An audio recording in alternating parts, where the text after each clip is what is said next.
Hello students, welcome to economic classes. ये video chapter government budget and the economy playlist का part 5 है। इससे पहले इसके 4 वीडियोस आ चुके हैं, जिन वीडियोस में हमने फर्स्ट वीडियो में गवर्नमेंट बजट के बारे में और उसके ऑब्जेक्टिव्स के बारे में सीखा। सेकंड वीडियो में हमने गवर्नमेंट का पूरा स्ट्रक्चर देखा बजट का, और उसमें से हमने उसका एक पार्ट बजटरी रिसिप्ट्स को कंप्लीट किया, जिसमें हमने रेवेन्यू रिसिप्ट्स और कैपिटल रिसिप्ट्स के बारे में सीखा। थर्ड वीडियो में हमने बजटरी एक्सपेंडिचर के बारे में सीखा, जिसमें हमने रेवेन्यू एक्सपेंडिचर और कैपिटल एक्सपेंडिचर के बारे में सीखा। एंड इन थर्ड वीडियो में मैंने आपको बताया कि जब गवर्नमेंट ये सारा खर्चा एस्टिमेट करती है और रेवेन्यू, तो जब साल ख़त्म होता है तो मे बी गवर्नमेंट का बजट जो है वो डेफिसिट में चला जाता है कई बार, जिसको हम घाटा बोलते हैं, गवर्नमेंट घाटे में चली जाती है। तो उसकी वो डेफिसिट मैंने आपको बताई कि वो डेफिसिट क्या होता है, बजट डेफिसिट। और बजट डेफिसिट में मैंने आपको कहा था कि हम रेवेन्यू डेफिसिट, फिजिकल डेफिसिट और प्राइमरी डेफिसिट करेंगे। तो मैंने आपको लास्ट वीडियो में रेवेन्यू डेफिसिट के बारे में डिटेल में बताया। तो आज हम इस वीडियो में फिजिकल डेफिसिट और प्राइमरी डेफिसिट के बारे में डिस्कस करेंगे। तो वीडियो स्टार्ट करते हैं कि फिजिकल डेफिसिट क्या होता है। सबसे पहले मैं आपको फिजिकल डेफिसिट की डिफाइन बता रही हूँ। फिजिकल डेफिसिट क्या होता है? Refers to the physical deficit refers to the excess of total expenditure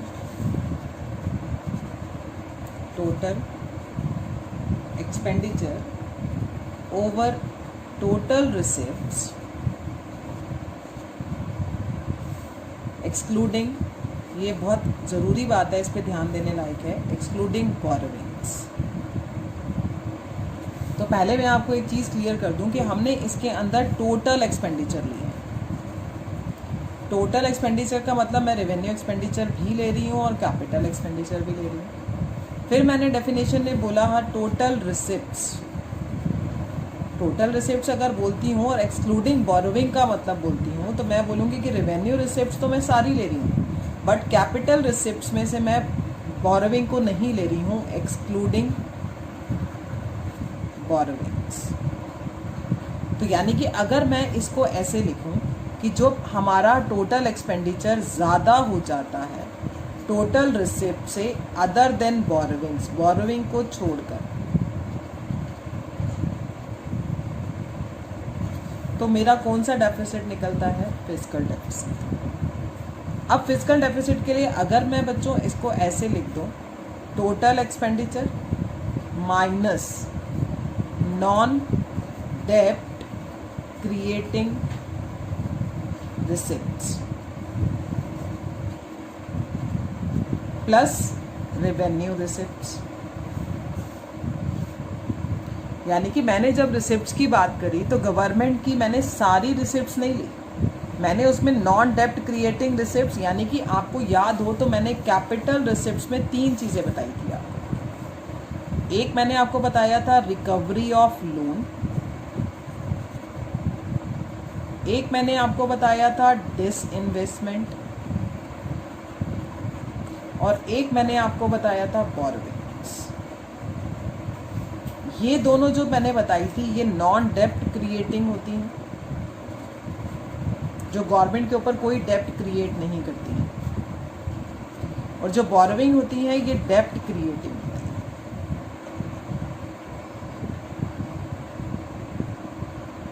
तो ये डेप्ट क्रिएटिंग, यानी कि इन तीनों में से ये दोनों ने हमारी गवर्नमेंट के ऊपर कोई डेप्ट नहीं क्रिएट होता, बोरोविंग से क्रिएट होता है।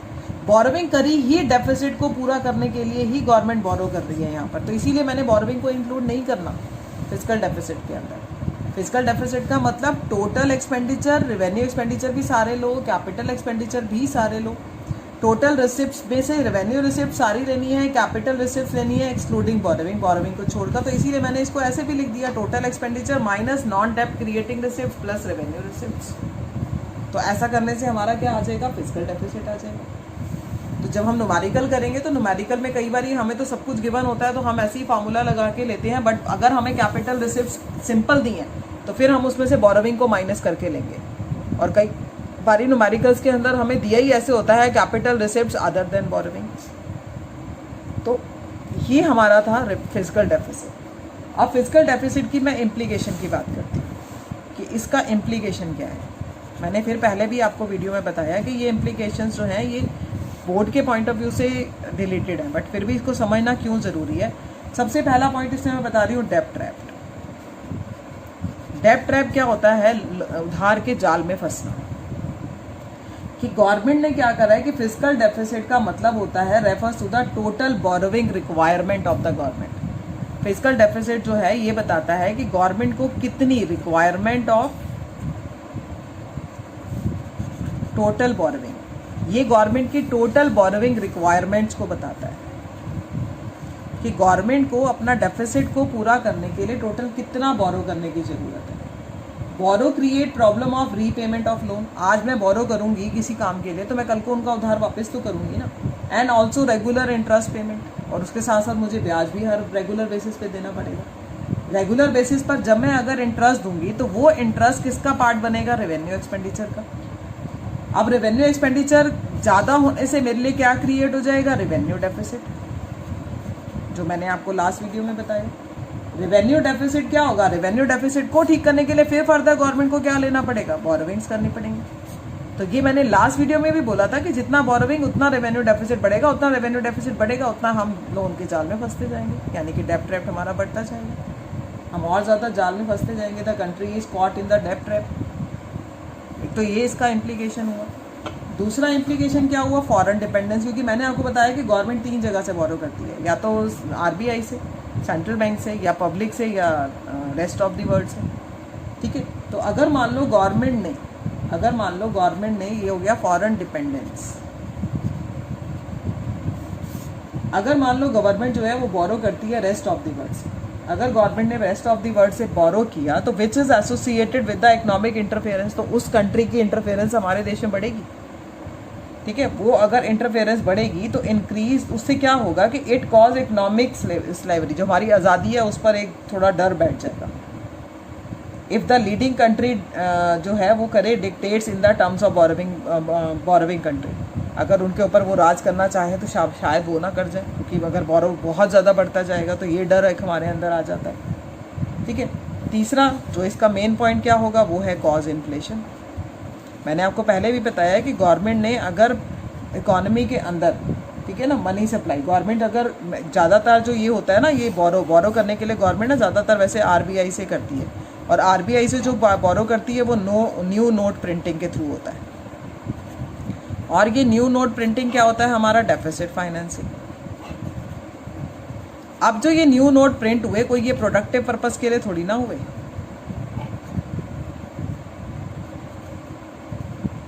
प्रोडक्टिव पर्पस के लिए नहीं हुए, किसके लिए हुए हैं? ये कंजम्पशन पर्पस के लिए। कंजम्पशन पर्पस जो होता है वो इकोनॉमी के अंदर डिमांड यानी कि बढ़ा रहा है, और डिमांड हमेशा इन्फ्लेशन लेके आता है। तो ये डेफिसिट फाइनेंसिंग जो होती है, ये डेफिसिट फाइनेंसिंग की वजह से जब नोट नए प्रिंट होते हैं, इससे इकोनॉमी के अंदर मनी का सर्कुलर फ्लो जो है वो बढ़ जाता है, मनी का फ्लो जो है वो इकोनॉमी में बढ़ जाता है, और ये बढ़ा हुआ मनी का फ्लो इकोनॉमी के अंदर इन्फ्लेशन लेके आता है। एक इसका ये इम्प्लीकेशन हो गया। ठीक है, आगे आता है financial burden for the future generation. आज गवर्नमेंट जितना बोरो करती जा रही है उसका बर्डन आगे जाके फ्यूचर की जनरेशन को पूरा करना पड़ेगा। कैसे? Burden on future generation. जितना गवर्नमेंट के ऊपर बोरोविंग आएगी उतना ज़्यादा गवर्नमेंट अपने रेवेन्यू को ज़्यादा करने की कोशिश करेगी। जितना गवर्नमेंट रेवेन्यू को ज़्यादा करने की कोशिश कर रही है तो गवर्नमेंट या तो टैक्स की तरफ जाएगी, पहले तो सबसे टैक्स बढ़ा देगी। जितना टैक्स बढ़ता जाएगा वो आगे जाके किसको बर्डन करेगा? फ्यूचर जनरेशन को। अगर आज बोरोविंग ज़्यादा हो करेगी गवर्नमेंट तो उसका बर्डन फ्यूचर पे पड़ना ही पड़ना है, कि borrowing leads to the burden for the future generation as payment of loan and interest as loan. और गवर्नमेंट को ये लोन को उतारने के लिए टैक्सेस को ही बढ़ाना पड़ेगा, और नॉन टैक्स रेवेन्यू रिसिप्ट्स को ही तो बढ़ाना पड़ेगा, जिसका बर्डन किस पे पड़ना है? जनरेशन पे ही तो पड़ना है। तो ये वजह हुई। ठीक है, ये इसका इम्प्लीकेशन हुआ। अब सोर्स हमारे पास क्या हो सकते हैं? Sources of financing physical deficit. Physical deficit को अगर फाइनेंस करना है तो उसके सोर्स बता दिया मैंने पहले भी आपको। बोरोविंग सबसे पहला सोर्स, गवर्नमेंट बोरोविंग्स कर सकती है। ठीक है। वो गवर्नमेंट बोरोइंग डोमेस्टिक सोर्स से भी कर सकती है और एक्सटर्नल सोर्स से भी कर सकती है। डोमेस्टिक का मतलब कमर्शियल बैंक से अपनी सिक्योरिटी को बेचकर, वो मैंने आपको लास्ट वीडियोस में भी बताया। एक्सटर्नल का मतलब बाहर की फॉरेन गवर्नमेंट से लेना, इंटरनेशनल ऑर्गेनाइजेशन से लेना, ये गवर्नमेंट का सोर्स है। ठीक है, लाइक गवर्नमेंट IMF से लोन ले रही है या वर्ल्ड बैंक डोमेस्टिक में ले रही है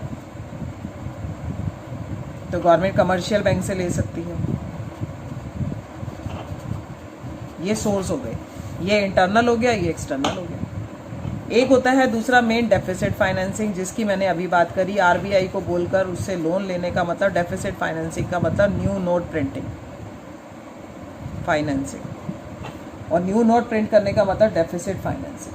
the government may borrow from the RBI against the security to meet his physical deficit. Security रखेगी, उसके अगेंस्ट बोरो करेगी, और जो गवर्नमेंट RBI जो बोरो करने के लिए पैसा दे रहा है वो गवर्नमेंट RBI देता है bye issuing the new currency for this purpose. उसके लिए वो नए नोट छापता है, और जितने नए नोट ये छपते हैं वो उसको कहा जाता है ये डेफिसिट फाइनेंसिंग।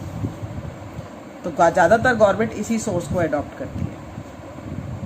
ठीक है, और इसके अलावा रिड्यूस करने के तरीके कि हम किस तरीके से रिड्यूस कर सकते हैं। Measures to reduce physical deficit. सबसे पहला पब्लिक एक्सपेंडिचर को रिड्यूस करना, पब्लिक एक्सपेंडिचर को रिड्यूस करना। पब्लिक एक्सपेंडिचर यानी कि जो भी ड्रास्टिक रिडक्शन है वो वेस्टफुल एक्सपेंडिचर पे करने की ज़रूरत है गवर्नमेंट को। रिडक्शन वो है सब्सिडीज़।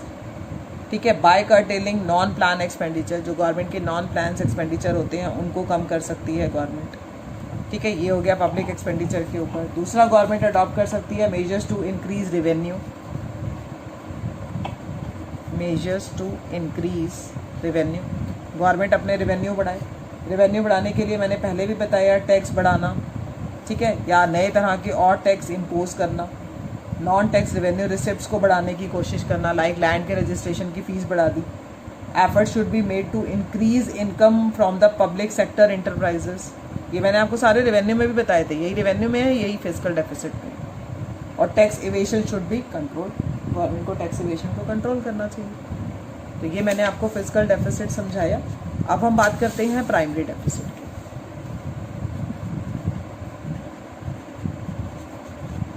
प्राइमरी डेफिसिट क्या होता है? प्राइमरी डेफिसिट का मतलब होता है, primary deficit refers to the difference, primary deficit refers to the difference between, refers to the difference between physical deficit and interest payment. जो ये फिजिकल डेफिसिट ले रही हूँ ऑब्वियस है ये मैं करंट ईयर का ही ले रही हूँ, ठीक है। और जो ये इंटरेस्ट पेमेंट ले रही हूँ ये मैं प्रीवियस बोरोविंग्स का ले रही हूँ, जो मैंने पहले की हमारी देश ने बोरोविंग्स करी हुई हैं हम उनका ले रहे हैं। अगर मैं अपने फिजिकल डेफिसिट में से अपने इंटरेस्ट पेमेंट को माइनस कर देती हूँ तो मेरे को फिजिकल डेफिसिट मिलता है। यानी कि अगर फार्मूले के तौर पर इसको मैं लिखूँ तो physical deficit is, primary deficit is equal to the physical deficit minus interest payments. Numerical terms में आपको इस फार्मूले से इसको सॉल्व करना है, ठीक है। To calculate the amount of borrowing on account of current expenditure exceeding revenue we need to calculate the amount of primary deficit. अगर मुझे ये कैलकुलेट करना है बोरोइंग का on account of current expenditure, ठीक है ना, अगर करंट एक्सपेंडिचर के ऊपर मैंने कितना बोरोइंग करा है, क्योंकि देखो मैंने इसमें से इंटरेस्ट पेमेंट को घटाया वो भी प्रीवियस बोरोइंग के ऊपर। और आपको पता है फिजिकल डेफिसिट जो होती है वो फिजिकल डेफिसिट का एक फार्मूला ये भी होता है, physical deficit is equal to the borrowings. तो अगर मैं क्वेश्चन में अगर मेरे को एक्चुअल निकालना है, एक्चुअल मेरे को निकालना है तो इसका मतलब मेरे को कैलकुलेट करना है अगर बोरोइंग का एक्चुअल अमाउंट करंट एक्सपेंडिचर, ठीक है ना, तो वो करना है कैसे, मुझे करना है कि to calculate the amount of borrowing on account of current expenditure. सिर्फ करंट एक्सपेंडिचर की बोरोइंग को अगर मुझे निकालना है एक्सीडिंग रेवेन्यू तो हमें क्या करने की ज़रूरत है, प्राइमरी डेफिसिट को कैलकुलेट करने की ज़रूरत है। और ये कैसे करेंगे हम, physical deficit minus interest payment, क्योंकि ये इंटरेस्ट पेमेंट प्रीवियस बोरोइंग की है, ठीक है, ये इंटरेस्ट पेमेंट प्रीवियस बोरोइंग की है। तो इस तरह से मैंने आपको ये प्राइमरी डेफिसिट बताया। इसके इम्प्लीकेशंस में भी यही आप लिख सकते हैं कि इसकी वजह से, क्योंकि प्राइमरी डेफिसिट जो है वो fiscal deficit minus interest payment होता है on the previous borrowing, therefore it indicates the amount of borrowing required to meet the expenditure other than interest payment. यानी कि इंटरेस्ट पेमेंट को छोड़कर मुझे और किन चीज़ों की पेमेंट करने की ज़रूरत है, मुझे वो ये बताता है। ये मुझे क्या बता रहा है कि ये बता रहा है इट इंक्लूड्स, ठीक है, ये क्या बता रहा है मुझे, it includes the amount of borrowings required to meet expenditures other than interest payment. क्योंकि मेरे को ये वो मेरा सारा खर्चा, मुझे वो बोरोविंग बता रहा है कि मुझे कितनी बोरोविंग की ज़रूरत है इंटरेस्ट पेमेंट को छोड़कर अपने बाकी खर्चों को पूरा करने के लिए, ये हमें ये बताता है। ठीक है, आगे वो कह रहे हैं कि fiscal deficit refers to the borrowing inclusive of interest payment. Fiscal deficit जो होता है वो उसमें इंटरेस्ट पेमेंट इंक्लूड होती है, क्योंकि उसके अंदर सारे रेवेन्यू एक्सपेंडिचर आ गए हैं, तो इंटरेस्ट पेमेंट है उसके अंदर। और प्राइमरी डेफिसिट पे वो रिक्वायरमेंट हम देखते हैं बोरोविंग की एक्सक्लूसिव ऑफ इंटरेस्ट पेमेंट, क्योंकि मैंने इसमें से इंटरेस्ट पेमेंट को माइनस कर दिया है। ठीक है, it implies that if the primary deficit is zero, अगर मेरा प्राइमरी डेफिसिट जीरो आता है, मान लो मेरा प्राइमरी डेफिसिट जीरो आता है, तो फिजिकल डेफिसिट आप बताओगे किसके बराबर आएगा, इंटरेस्ट पेमेंट।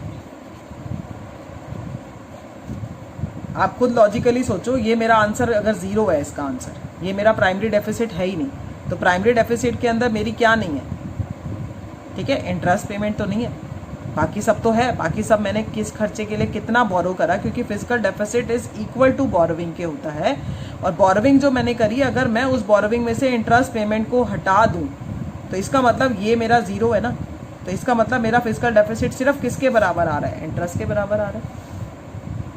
फिजिकल डेफिसिट मेरा किसके बराबर आ रहा है, interest, which indicate that the interest payment on the previous loan have to led to borrowing. यानी कि अब मुझे जो बोरोविंग करनी है वो सिर्फ प्रीवियस इंटरेस्ट को पूरा करने के लिए चाहिए। अब आप फिर समझो इस बात के लिए कि अगर मेरा प्राइमरी डेफिसिट जीरो है, तो प्राइमरी डेफिसिट में इंटरेस्ट पेमेंट नहीं आती है, इंटरेस्ट पेमेंट को छोड़कर बाकी एक्सपेंडिचर के लिए हमें कितना बोरो करना है वो आता है। यानी कि अगर वो मेरा जीरो आता है, तो इसका मतलब मेरे को और किसी खर्चे को पूरा करने के लिए बोरोविंग नहीं चाहिए थी, मुझे अब बोरोविंग चाहिए सिर्फ किसके लिए, इंटरेस्ट पेमेंट के लिए। तो इसीलिए मेरा फिजिकल डेफिसिट इंटरेस्ट पेमेंट के बराबर आएगा। ठीक है, ये मैंने आपको समझाया। अब इसको मेजर के किस तरह से प्राइमरी डेफिसिट को रिड्यूस करा जा सकता है। Primary deficit indicate borrowing requirement of the government to meet the deficit other than interest payment. Interest के अलावा गवर्नमेंट को अपने और कौन से खर्चों को पूरा करने के लिए बोरोविंग चाहिए वो हमें ये बताता है। तो गवर्नमेंट के एफर्ट्स जो होते हैं वो क्या होने चाहिए कि फिजिकल डेफिसिट को वो कम करें। Therefore effort should be made to reduce the physical deficit. तो इस तरीके से मैंने आपको इस वीडियो में सारे डेफिसिट क्लियर करे। ये प्राइमरी डेफिसिट, फिजिकल डेफिसिट बताया मैंने, लास्ट वीडियो में मैंने आपको रेवेन्यू डेफिसिट समझाया। तो ये चैप्टर आज हमारा कंप्लीट हो जाता है इस वीडियो के साथ। अगर आपको ये वीडियो पसंद आया हो और अगर समझ में आया है, सब क्लियर है, तो प्लीज़ लाइक और शेयर ज़रूर करें। और अगर अभी तक चैनल को सब्सक्राइब नहीं किया तो चैनल को भी ज़रूर सब्सक्राइब करें, और सब्सक्राइब करने के साथ नोटिफिकेशन बेल को ज़रूर प्रेस करें ताकि मेरी आने वाली सारी वीडियोस का नोटिफिकेशन आपको मिल सके। Thank you.